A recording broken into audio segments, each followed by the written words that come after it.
नमस्कार दोस्तों, मैं हूं नम्रता और आपका आपके चैनल अनकही कहानियां पर हार्दिक स्वागत है। आज मैं आपके लिए लेकर आई हूं एक बहुत ही प्यारी सी कहानी जो एक प्रसिद्ध लोक कथा पर आधारित है। और इसी लोक कथा को सुशील सिद्धार्थ ने पुनर्लेखन कहानी के माध्यम से किया है। तो चलिए सुनते हैं कहानी फूलझड़ी रानी, जिसके लेखक हैं सुशील सिद्धार्थ। कहते हैं शब्द में अर्थ, सीप में मोती, आँख में चरित्र, बोली में जन्म क्षेत्र, फूल में खुशबू और चाल में आत्मबल छिपा रहता है। देखने को पारखी दृष्टि चाहिए, जो काया की परिक्रमा करके ही न ठहर जाए, जो काया के भीतर जगमगाती मन की माया को पहचान सके। नहीं तो क्या, दुनिया पलक झपलते खेल बदलने का नाम है। बहुत पहले की बात है। बहुत बड़ी दुनिया के एक छोटे से हिस्से में एक छोटा सा राज्य था। राज्य का राजा बड़ा दयावान और सरल था। राजा के 3 बेटे थे। 2 का विवाह हो चुका था। दोनों की बहुएं थीं तो सुंदर सुंदर, मगर खुद से बढ़कर किसी को मानती नहीं थीं। इसीलिए ऊपर से सुखी मगर भीतर से दुखी। दुनिया में बहुत से लोग सुखी दिखते हैं, होते नहीं। कुछ दिन बाद छोटे बेटे का विवाह पड़ोस की एक सुंदर कन्या से तय हुआ। ऐसा समझो कि विधना ने ही तय किया। छोटा बेटा शिकार खेलने गया था। जंगल में जंगली फूल की तरह खिली और 16 साल की उम्र का इंद्रजाल लिए फुलवा से उसका आमना सामना हुआ। बेटा तो घायल ही हो गया नैनों के तीर से। फुलवा भी प्यार की खुशबू से भर उठी। पंछी चहचहाए, झरनों ने गीत गाए, हवाओं ने रागिनी छेड़ी और चंद्रमा की चांदनी की कसम खाकर दोनों एक हो गए। सुबह फुलवा ने उगते सूरज को प्रणाम किया और बेसुध पड़े छोटे राजकुमार को आंचल की हवा देकर जगाया कि जागो कुंवर, लौटने का वक्त आया। जाना मगर ये रात भूल न जाना। कुंवर उदास मन से लौटने की तैयारी करने लगा। फुलवा का माथा चूमकर वचन दिया कि बहुत जल्द इन सुकुमार कलाइयों में हीरे जड़े कंगन खनखनाएंगे। छोटे राजकुमार की बात सुन राजा तो मगन हो गए। खुश हुए कि चलो इसकी भी गिरस्ती बस जाएगी। राजकुमार फुलवा के रूप का बखान करते ना घाये। पूरा नगर फुलवा की तारीफ से गूंजने लगा। नगर तो गूंजा, मगर दोनों बहुओं की छाती पर जैसे धम धम मुक्के बरसने लगे। दोनों ने बारी बारी से छोटे राजकुमार को फुसलाया कि भोले देवर जी, हमने पलकों की छाया में रखा है, तुमने हमसे पूछा तक नहीं। हमेशा आंखों देखी बात सच नहीं होती। फुलवा तुम्हारा रूप और तुम्हारी दौलत पाने के लिए नाटक कर रही होगी। जंगली लोग क्या जाने नगर के तौर तरीके। उसका प्यार दिखावा है और रूप छलावा। हम तुम्हारी शादी किसी अप्सरा से कराएंगे। हमारा भरोसा करो और फुलवा को भूल जाओ। छोटा राजकुमार मुस्कुराया कि मेरी हीरा मोती जैसी भाभियों, फुलवा वो फूल है जिसमें महुए की मादकता और गुलाब की शीतलता है, बेले की चमक और चमेली का कुंवारापन है। भाभियों, मैं तो दिल हार चुका, अब मूर्ख हो चुका। समझाने से कोई फायदा नहीं। भाभियों ने अकेले में जाकर सिर पीट लिया। राजा ने छोटे राजकुमार की शादी धूमधाम से की। फुलवा का डोला जंगल से राज्य तक आया, बड़ी रौनक के साथ। गाजे गाते बजाते लोग बड़ी खुशी से झूम रहे थे। फुलवा डोला से उतरी, महल में आई। औरतें घेर के बैठ गईं। फुलवा ने घूंघट उठाया तो रूप के प्रकाश में दोनों बहुओं की आंखें चौंधी आ गईं। चेहरे उतर गए, मन में मैल आ गया। दोनों ने राजपुरोहित को पैसे का लालच देकर अपने साथ मिला लिया। राजपुरोहित ने राजा को समझाया कि महाराज, छोटी बहू के ग्रह नक्षत्र गड़बड़ हैं। उसका रूप एक रोग है। जब तक ग्रह दशा ना बदले तब तक उसका महल में ठहरना ठीक नहीं। महल से दूर कहीं घुड़साल वगैरह के पास बसेरा दिया जाए तो ग्रह शांत रहेंगे। और हाँ महाराज, 5 साल तक छोटे राजकुमार छोटी रानी की सूरत भी न देखें।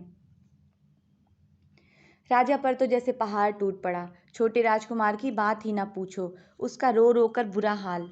छोटी बहू को रनिवास से दूर घुड़साल के एकांत में ठहरा दिया गया। देखभाल के लिए नौकर चाकर, सारा आराम, मगर पति को सुखी बनाने का सपना टूट गया। छोटा राजकुमार तो पिता की शपथ के कारण सब मान गया, दिल ना माना। एक चांदनी रात में चुपके से जा पहुंचा घुड़साल। खिड़की से लग कर विनती की कि ओ प्राणेश्वरी, सूरत दिखा दो वरना प्राण निकल जाएंगे।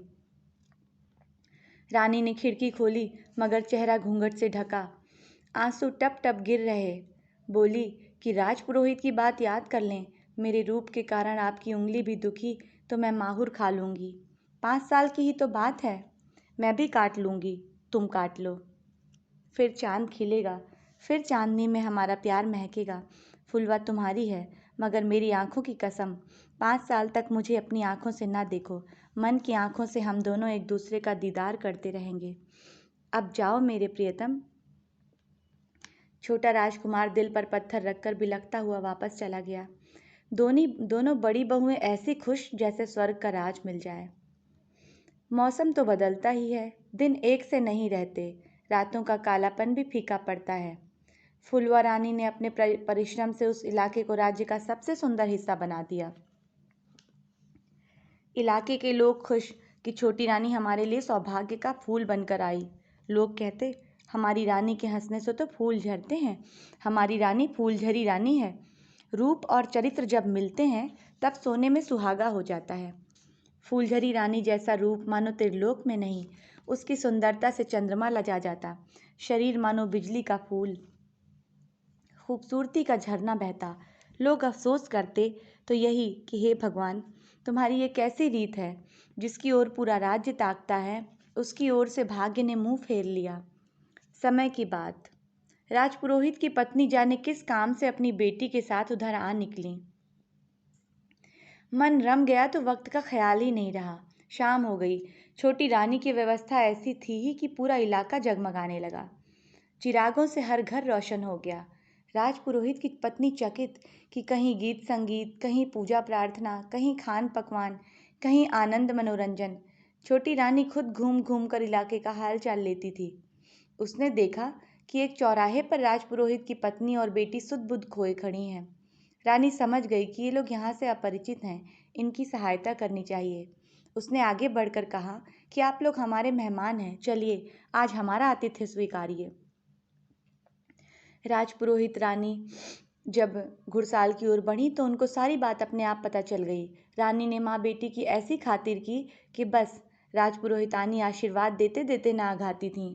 रानी ने आंचल पसार कर बस इतना कहा कि माई, बस इतना आशीर्वाद दीजिए कि मेरा और मेरे पति का बिछोह दूर हो। पुरोहितानी की बेटी को रानी ने खूब प्यार किया, उपहार दिए। पुरोहितानी कुछ दिन वहीं रुक गईं।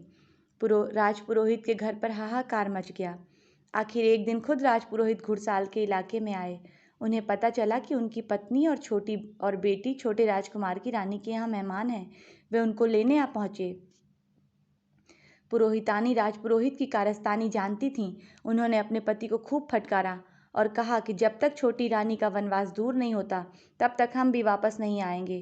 पुरोहित को अक्ल आ गई। वे सीधे छोटे राजकुमार के पास गए, सारी सच्ची बात बताई। राजकुमार पहले आग बबूला हुआ, फिर रोने लगा।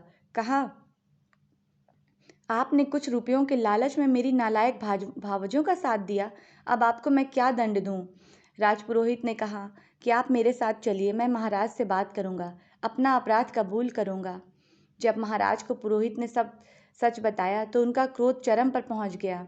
छोटे राजकुमार ने उनको शांत किया। राजा ने कहा कि अभी सब लोग चुपचाप रहो, मैं सच्चाई धीरे धीरे उजागर करूंगा। राजा ने राजकुमार से कहा कि अब तुम फूल बरसाने वाली हमारी छोटी बहू के पास जा सकते हो। शाम का इंतजार कौन करता?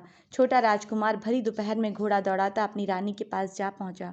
बरसों बाद दोनों ने एक दूसरे का चेहरा देखा। सुख दुख की बातें हुई। अच्छे दिन चौखट पर आकर इंतजार करने लगे। राजा ने रनिवास में जब अपने गुप्तचर लगाए तो पता चला कि दोनों बड़ी बहुएं कैसी कैसी जालसाजी कर रही हैं। बहुओं को जाने कैसे इस बात की भनक पड़ गई। उन्हें लगा कि साठ गांठ का भंडाफोड़ हो जाएगा। उन्होंने राजा को विष देकर मारने की कोशिश भी की। राजा अपने विश्वास पात्रों के कारण बच गए। एक दिन राजा ने दरबार में सबके सामने राजपुरोहित को बुलाकर कहा कि अब सच बताओ। पुरोहित के सच बताते ही पूरा दरबार चिल्लाने लगा कि पुरोहित और दोनों बहुओं को प्राण दंड दिया जाए। तब तक छोटा राजकुमार फूलझड़ी रानी को लेकर दरबार में आ गया। सब जय जयकार करने लगे। राजा ने छोटी बहू से कहा कि इन लोगों के दंड का फैसला तुम ही करो। दोनों बहुएं थर थर कांपती एक ओर खड़ी थीं। साथ में इनके पति भी लज्जित और परेशान। छोटी बहू ने कहा कि पूज्य ससुर जी, ये लोग 5 साल तक ऐसे इलाके में रहकर लोगों की सेवा करें जहां बहुत ज़रूरत है। दरबार जयकार से गूंज उठा। लोग फूलझड़ी रानी पर फूल बरसाने लगे। छोटा राजकुमार अपनी रानी के साथ रहने लगा। उनका महल खुशबू से भर गया। सूर्यचंद्र छोटी रानी को देखने के लिए बारी बारी से महल के चक्कर लगाते। फूलझड़ी रानी को लेकर राजकुमार कभी कभी जंगल में जाता और पूरी रात वहां बिताता जहां वे पहली बार मिले थे। कहानी यहाँ पर ख़त्म होती है। धन्यवाद। अगर आपको कहानी अच्छी लगे तो लाइक, सब्सक्राइब और शेयर ज़रूर कीजिएगा।